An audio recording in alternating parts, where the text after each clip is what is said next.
July the 4th, 1187. The horns of Hattin, Galilee.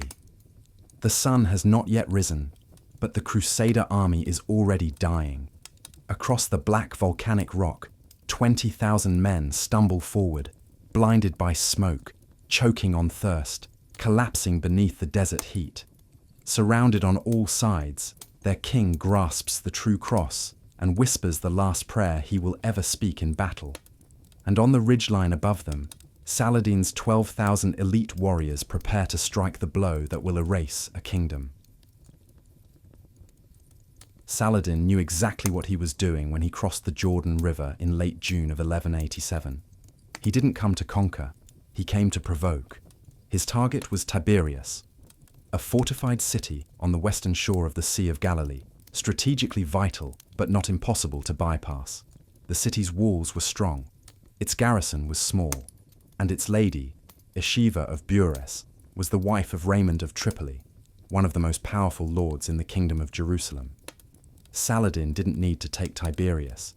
He needed the Crusaders to think he would. The siege began on July 2nd. Saladin's engineers moved their siege engines into position. His archers peppered the walls. His cavalry circled the perimeter, cutting off any relief. Inside the citadel, Yeshiva watched the banners of the Ayyubid army multiply across the hills. She had provisions. She had water. She could hold for weeks, perhaps months. But she also had something more dangerous than fear: political leverage. She sent riders west toward the royal camp at Sephoria. The messages were urgent, desperate, perfectly calculated. Tiberias is under siege. My husband's city burns. The king must act. At Sephoria, 15 miles to the west, the Crusader High Court assembled in the oppressive heat of early July. The pavilion was crowded with the lords of Outremer, the Templars, the Hospitallers, the barons of Jerusalem and Antioch. Maps were spread across tables. Arguments erupted in multiple languages. And at the center of it all sat Guy of Lusignan, king of Jerusalem, a man who had worn the crown for less than a year, and who was rapidly discovering that wearing it and deserving it were not the same thing. Raymond of Tripoli stood before the court and spoke with the authority of a man who had survived decades in the Levant. His voice was calm, cold, and absolute. "Stay," he said. "Do not march."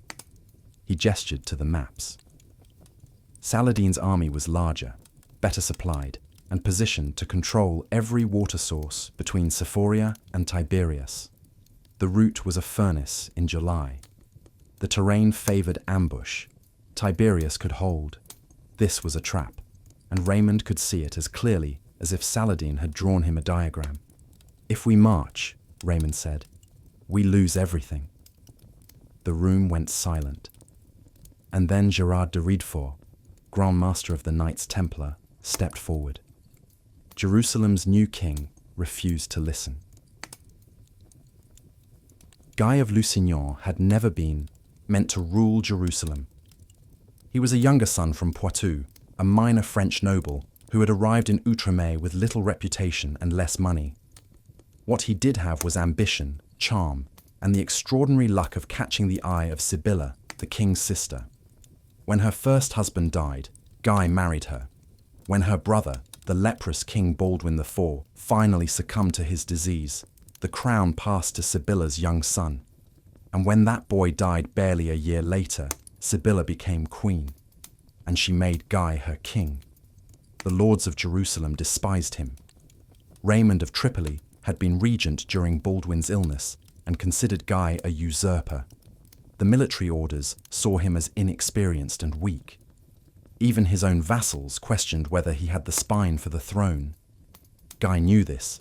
He felt it in every council, every ceremony, every glance from men who had fought Saladin for 20 years, while Guy was still learning to joust in France. Saladin, by contrast, had spent those same 20 years forging an empire. He had taken Egypt, unified Syria, crushed rivals in Damascus and Aleppo, built an army that moved like a single organism. He was 49 years old, battle-hardened, politically brilliant, and patient enough to wait years for the perfect moment to strike. And he knew, from spies, from defectors, from simple observation, that the kingdom of Jerusalem was tearing itself apart. Now, in the summer of 1187, Saladin watched that kingdom fracture in real time. He had set the bait at Tiberias. He controlled the water. He held the terrain. All he needed was for Guy to make the choice every insecure king eventually makes. The choice to prove himself. Inside the pavilion at Sephoria, Gerard de Riedefort made that choice easier. The Templar Grand Master was a zealot, a man who saw compromise as cowardice and caution as treason. He leaned close to Guy and whispered the words that would destroy a kingdom. Raymond is a coward. He wants you to look weak.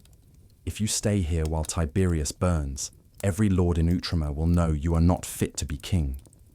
Guy looked at the maps, at Raymond, at the faces of the men who had never believed in him, and he gave the order. The knights demanded a march, and Guy gave it to them. The Crusader army left Sephoria on the morning of July 3rd. It was the largest force the Kingdom of Jerusalem had ever assembled in the field. 20,000 men, including 1,200 knights in full armor, thousands of infantry, and the most sacred relic in Christendom, the true cross, the wood upon which Christ himself had died, carried in a jeweled reliquary by the Bishop of Acre. They marched east, toward Tiberias, into the July heat. Within 2 hours, the water was gone. The route from Sephoria to Tiberias was 16 miles across open, rolling plateau, rocky ground covered in dry brush, with no rivers, no springs, no wells. In winter, it was manageable. In July, it was a furnace. The temperature climbed past 100 degrees. The sun hammered down on steel helmets and chainmail. The horses, carrying men in 60 pounds of armor, began to stumble. The infantry, weighed down with shields and spears, fell behind. And from the ridgelines on either side of the column, Saladin's cavalry appeared. They didn't attack. They didn't need to. They simply watched. Saladin had positioned his forces with surgical precision. His light cavalry shadowed the Crusader flanks, just out of bowshot, visible and untouchable. His scouts controlled every water source along the route, and his main force, 12,000 men, the elite of the Ayyubid army, waited ahead, hidden in the folds of the terrain, ready to close the trap. By midday, the Crusaders were dying. Men collapsed in their armor. Horses screamed and fell. The column slowed, stretched, began to disintegrate. Guy sent messengers forward, looking for water. They found none. Every spring had been poisoned or guarded. Every well was held by Muslim forces. Raymond of Tripoli rode to the front of the column and found Guy surrounded by panicking commanders. The king's face was pale, slick with sweat. "We have to stop," someone said. "The men can't go on. If we stop, we die here," another argued. Raymond looked east. On the horizon, barely visible through the heat shimmer, was the dark ridge of the Horns of Hattin, twin volcanic peaks rising above the plateau, and beyond them, hidden from view, was the Sea of Galilee. Water, salvation, 6 miles away. They realized too late. It was a trap. Smoke appeared on the horizon. Saladin gave the order at dusk. His men moved through the dry brush surrounding the Crusader camp and set it alight. The wind carried the flames forward. Within minutes, the plateau was burning. The Crusaders had stopped 5 miles short of Tiberias, near a miserable village called Turan. There was no water, no shade, no defensible position. They had simply collapsed where they stood, too exhausted to continue. Now, as night fell, they found themselves encircled by fire. The smoke came first, thick, choking, blinding. It rolled across the camp in black waves, filling lungs and eyes. Men coughed until they vomited. Horses reared and screamed. The flames never reached the camp itself, but the heat did. The temperature, which had barely dropped with sunset, spiked again. The air became unbreathable, and through it all, the drums began. Saladin's army surrounded the Crusaders on three sides, close enough to be heard but too far to be attacked. They beat their drums in rhythm, a slow, relentless pulse that echoed across the plateau and never stopped. It was psychological warfare, carefully orchestrated. The Crusaders couldn't see their enemy, couldn't count their numbers, couldn't do anything but sit in the smoke and the heat and the noise and wait for dawn. Inside the camp, morale collapsed faster than the men. Arguments erupted between commanders. The Templars blamed Raymond. Raymond blamed Guy. Guy said nothing, staring into the smoke like a man watching his own execution. Some soldiers tried to dig for water. They found dust. Others prayed, clutching relics and whispering psalms. A few tried to desert, stumbling into the darkness toward the distant glow of the Sea of Galilee. Most were cut down by Muslim scouts within minutes. The horses suffered worst of all. They had marched 16 miles in full barding, carrying armored knights, without water. Now they stood in the suffocating heat, heads low, sides heaving. Some collapsed. Others went mad with thirst, biting at their handlers, kicking at the ground. By midnight, the sound of dying horses was louder than the drums. Raymond of Tripoli sat alone at the edge of camp, staring east. He knew exactly what would happen at dawn. He had seen it before, different battles, different deserts, but always the same outcome when an army lost its water and its discipline in hostile territory. At dawn, the Crusaders saw the volcanic slopes of the Horns and knew they were doomed. The Crusader army began moving at first light. They had no choice. Staying meant dying of thirst. Moving meant dying in battle. But at least in battle, there was a chance, however small, of breaking through to the Sea of Galilee. The Horns of Hattin rose ahead of them, twin peaks of black volcanic rock jutting from the plateau. The lake was just beyond, 6 miles away. It might as well have been 600. Saladin's forces were waiting. As the Crusaders stumbled forward, the Ayyubid cavalry emerged from the hills on three sides. They moved with precision, controlled, disciplined, the product of years of training under a commander who understood that battles were won through patience, not glory. The archers came first, 1,200 mounted bowmen, who spread across the ridge lines and began to fire. The arrows fell like rain. Not wild volleys, but measured, aimed shots, targeting officers, horses, anyone without a shield. The Crusaders raised their shields and kept moving, but they were already too weak, too disorganized. The column compressed, crushed into tighter and tighter clumps of men and animals, losing any semblance of formation. Guy ordered the knights to charge. They tried. The heavy cavalry, the backbone of Crusader power, formed up and spurred their horses forward. But the horses had no strength left. They managed a slow trot, then a walk, then stopped altogether, heaving and shaking. The charge dissolved before it began. The infantry broke next. Crusader foot soldiers, suffering the worst of the thirst and the heat, began to flee toward the slopes of the Horns, desperate for any high ground, any defensible position. They scrambled up the black rock, dropping weapons, shedding armor, clawing their way to the summit. Muslim cavalry followed them, cutting down stragglers, herding the rest into a killing ground. And in the center of the collapsing army, the Bishop of Acre raised the true cross high above his head. It was the holiest relic in Christendom, the symbol of Christ's sacrifice, the promise of salvation. The bishop held it aloft, praying, calling on God to deliver his warriors from the desert. On the ridgeline above, Saladin saw the cross and gave the order to attack.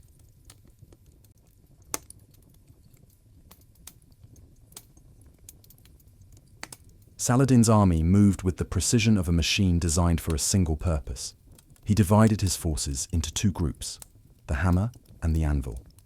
The hammer was his mobile cavalry, 1,200 mounted archers and light horsemen who swept around the Crusader flanks in coordinated waves. The anvil was his heavy infantry and Mamluks, positioned across the route to Lake Galilee, blocking any escape. Between them, the Crusader army was about to be compressed, broken, and destroyed.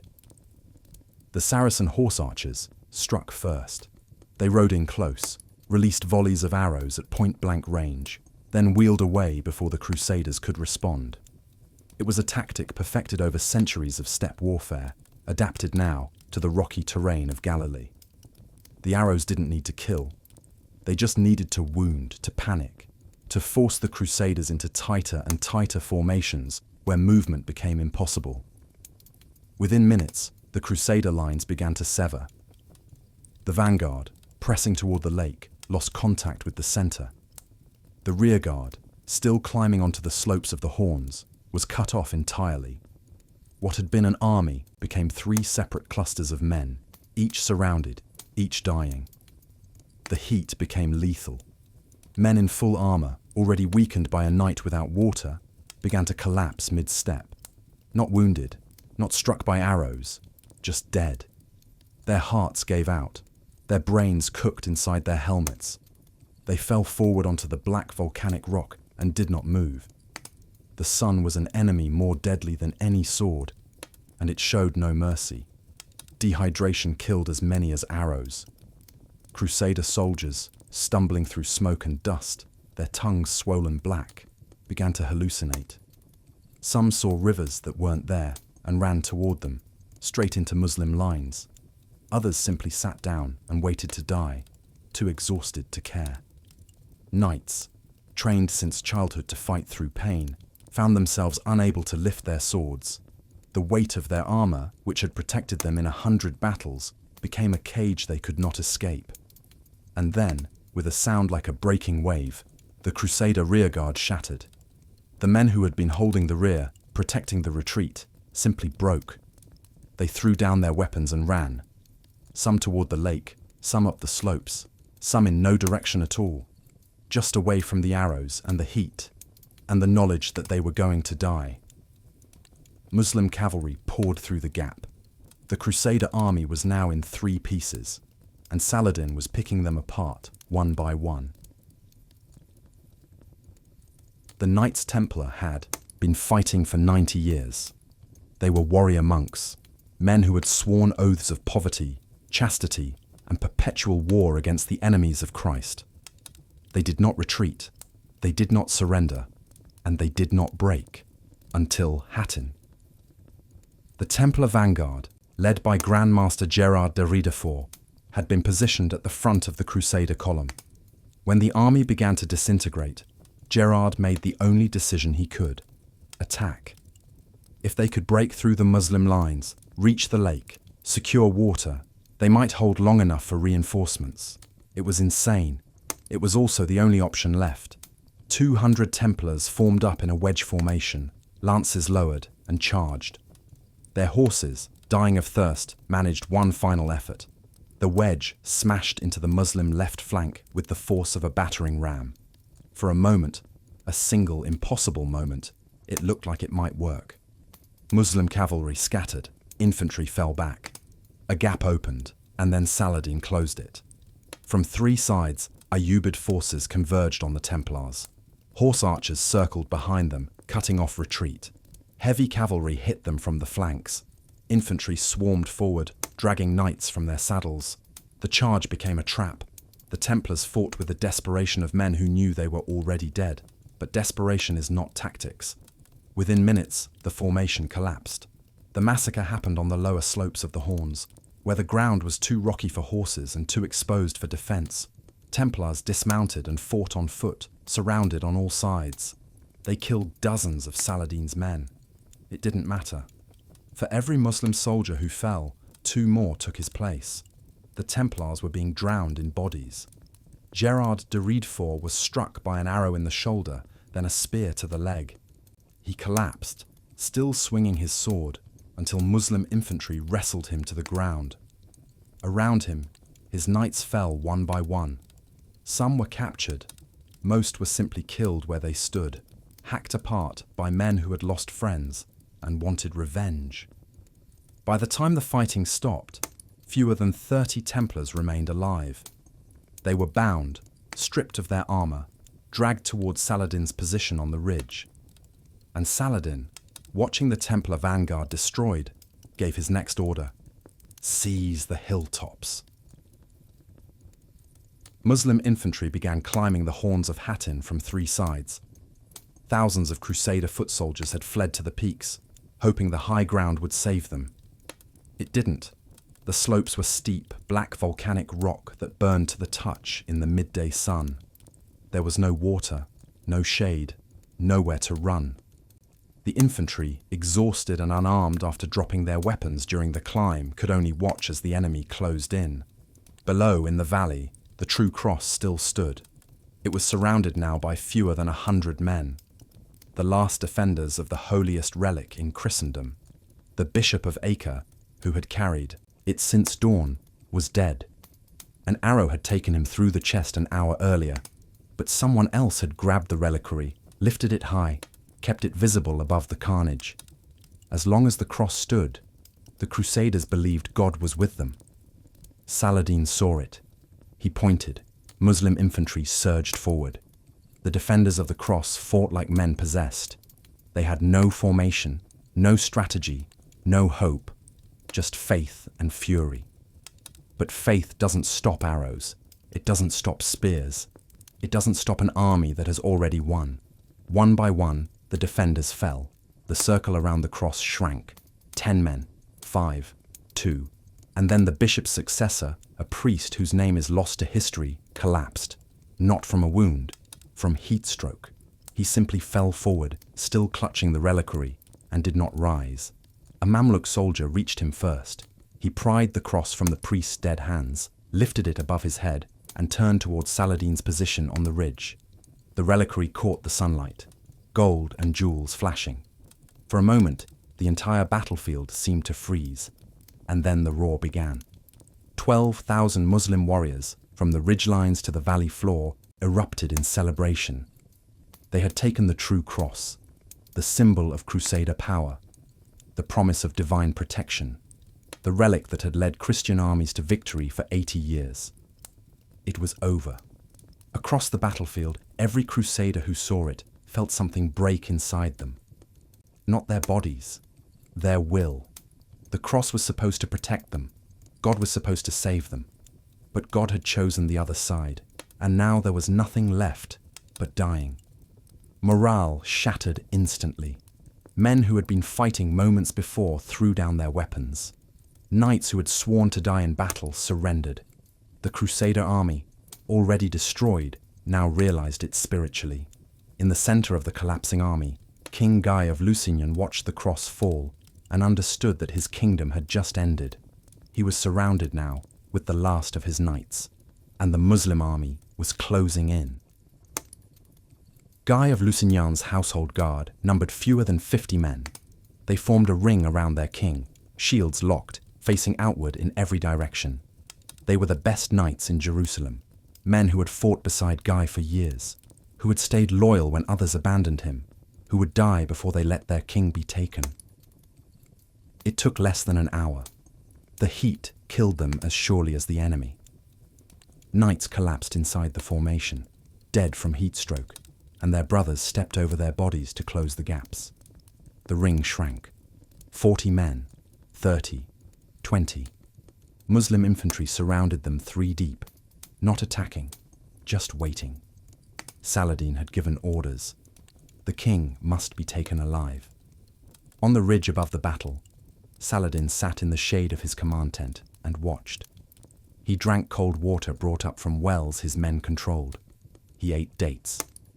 He conversed, calmly with his commanders, discussing which cities to target next, which nobles to ransom, how to transport prisoners across the desert.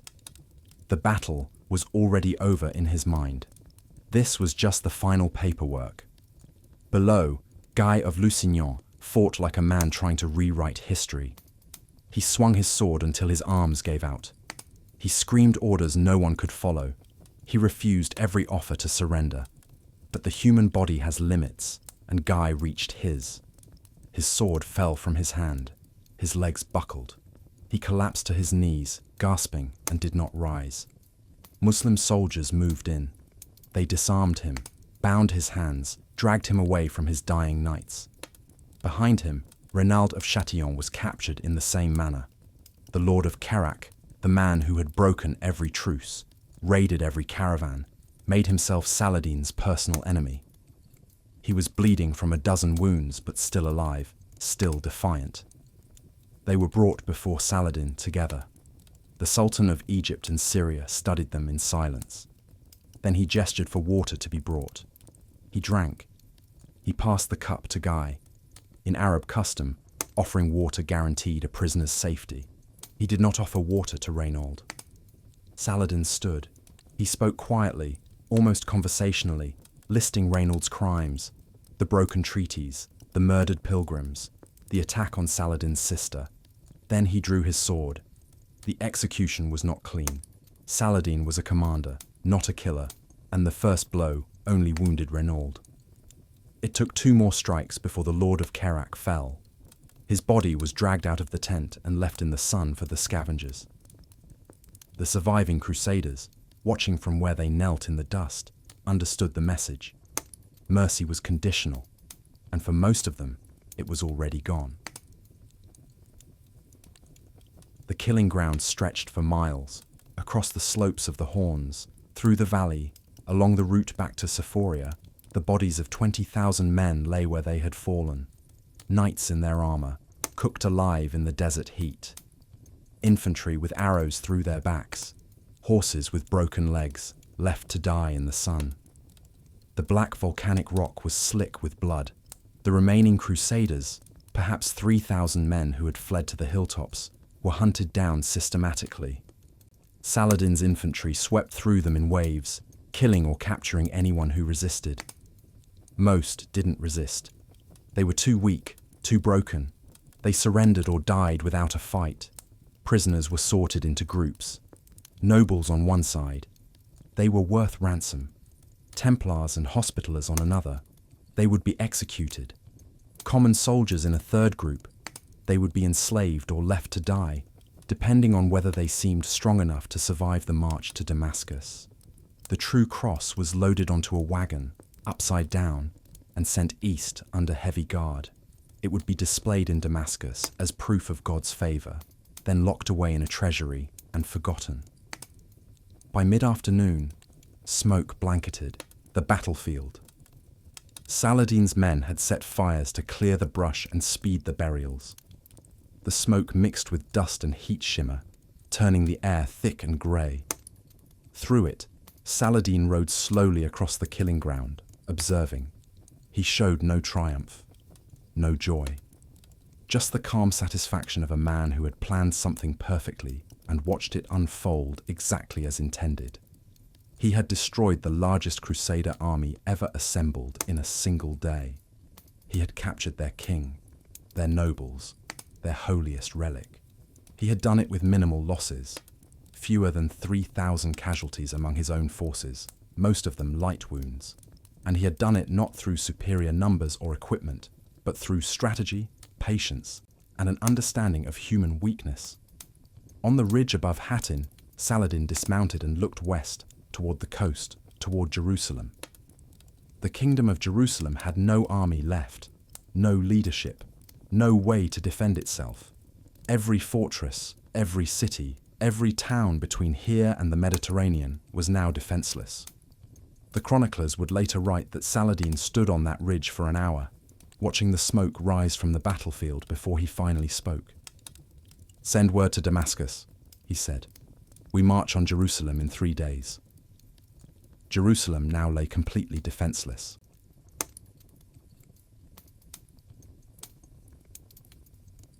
The day after the battle, Saladin's men began sorting the living from the dead.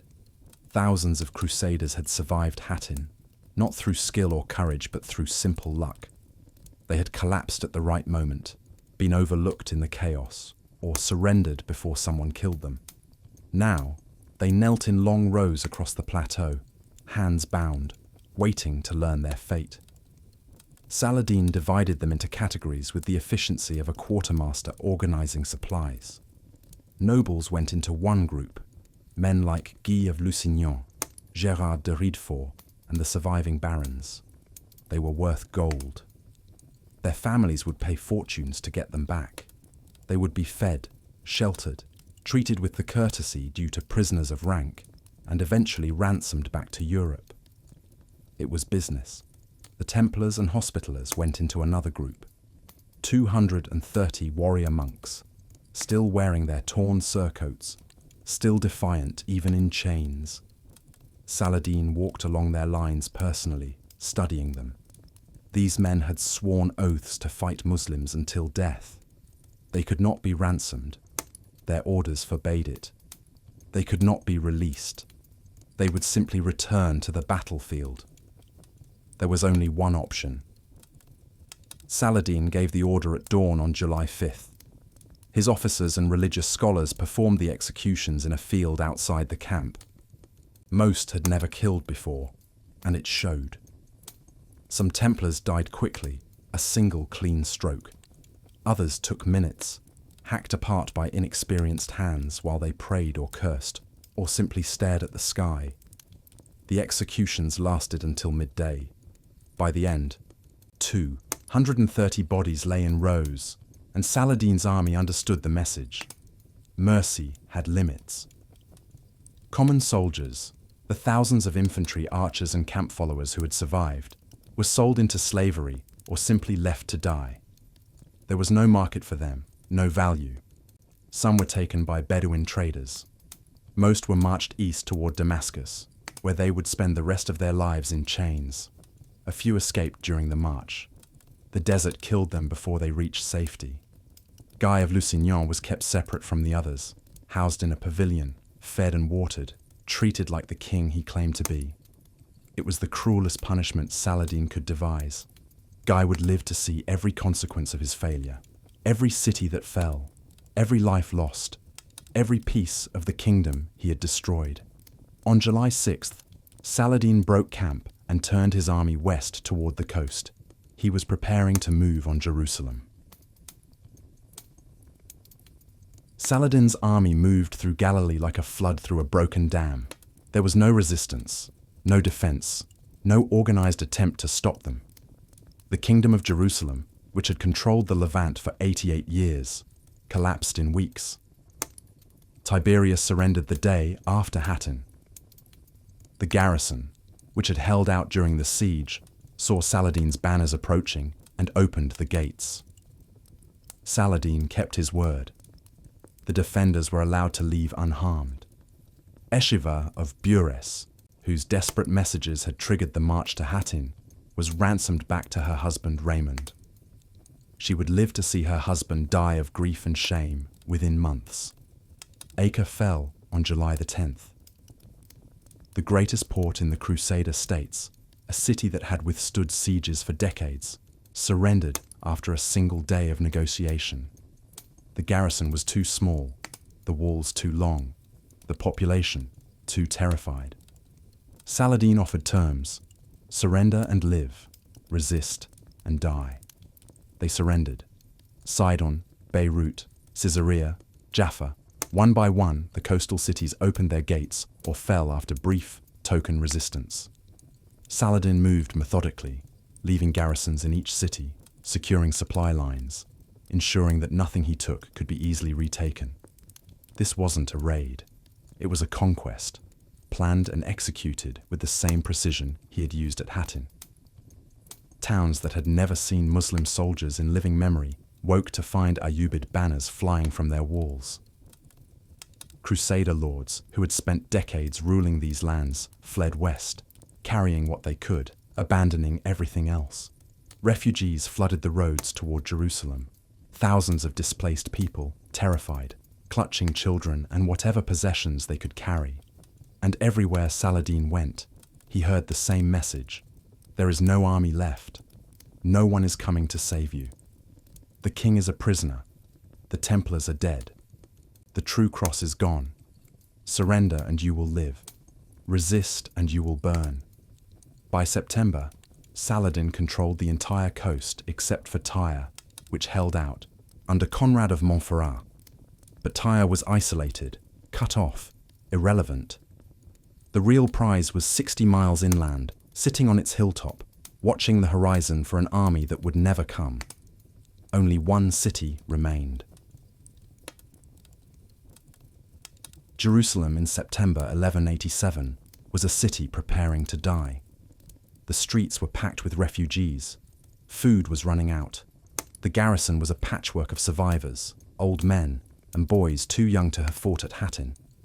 There were no knights, no Templars, no king, just Balian of Ibelin, a nobleman who had been in the city by chance and who now found himself responsible for defending the indefensible. Saladin's army arrived on September 20th and encircled the city.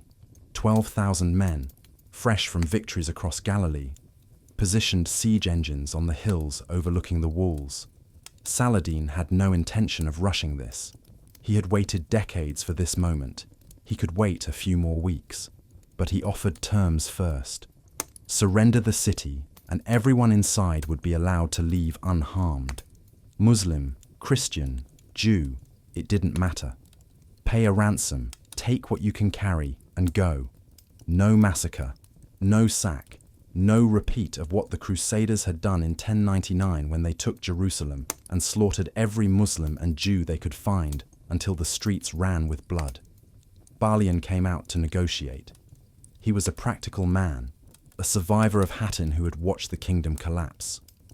He knew there was no relief army coming, no miracle, no chance, but he also knew that if he surrendered too quickly, he would be remembered as a coward. So he stalled. He negotiated. He asked for better terms, more time, lower ransoms. Saladin gave him 3 days to prepare. On October 2nd, 1187, the siege began. Saladin's engineers launched stones at the walls. His miners dug tunnels beneath the foundations. His archers kept defenders pinned behind the battlements. It was all theatre. Jerusalem could have held for months if it needed to, but it didn't need to. Everyone inside knew they were beaten. The city lasted 2 weeks. On October 2nd, Balian sent word that Jerusalem would surrender.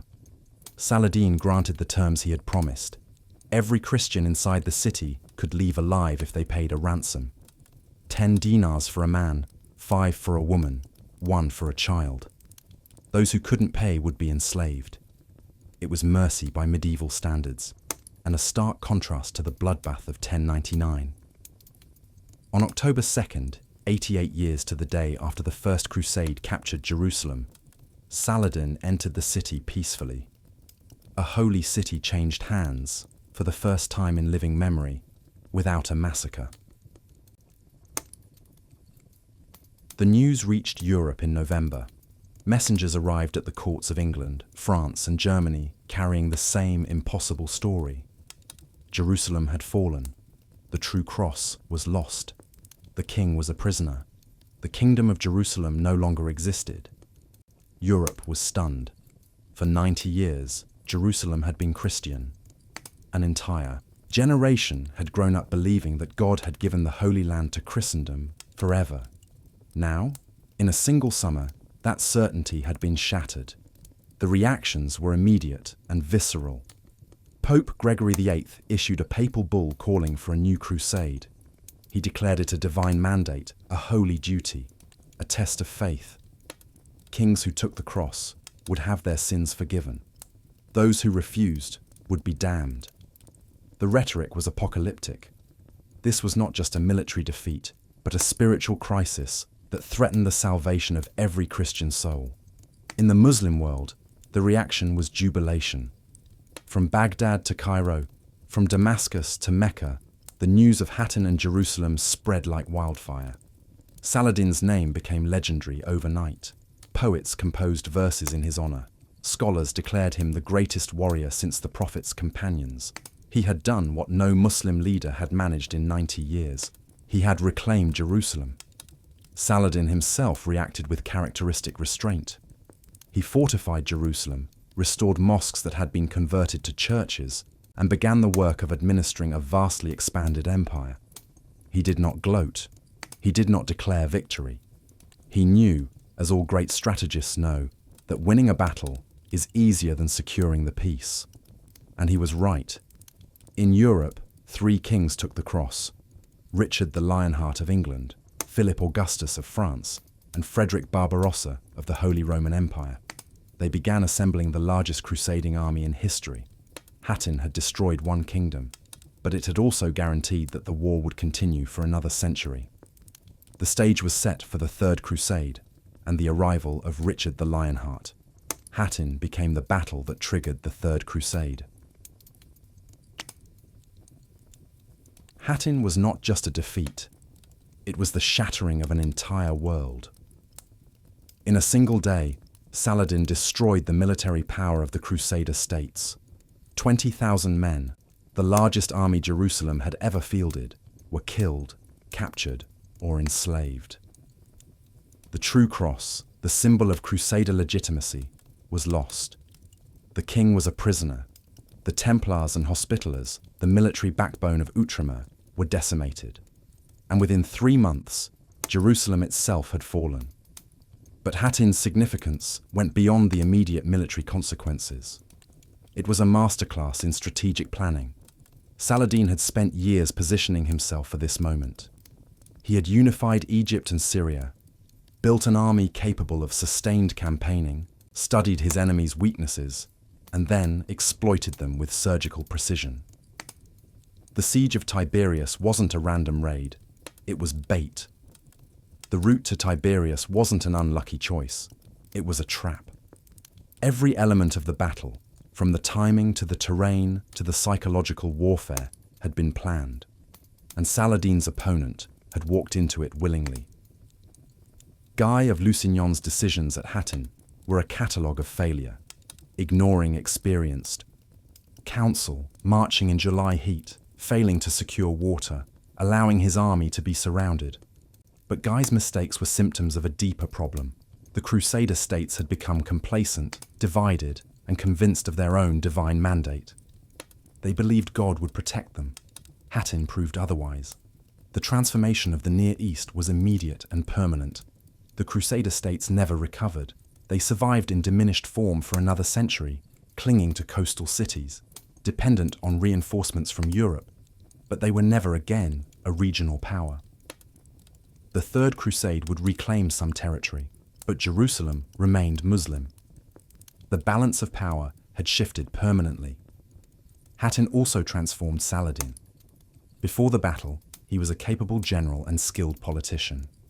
After Hattin, he became a legend, the Muslim leader who had reclaimed Jerusalem, the strategist who had outwitted the Crusaders, the ruler who had shown mercy when he could have ordered a massacre. His reputation outlived his empire. Even in Christian chronicles, Saladin was portrayed with respect, even admiration, a rarity in medieval warfare. But perhaps the most important legacy of Hattin is what it reveals about war itself. Victory doesn't go to the largest army or the holiest cause. It goes to the side that plans better, adapts faster, and understands that warfare is as much psychological as physical. Saladin won Hattin before the first arrow was fired by choosing when and where to fight, by controlling the water, by forcing his enemy into impossible choices. One morning in July 1187, on the black volcanic slopes of Hattin, an entire kingdom ended.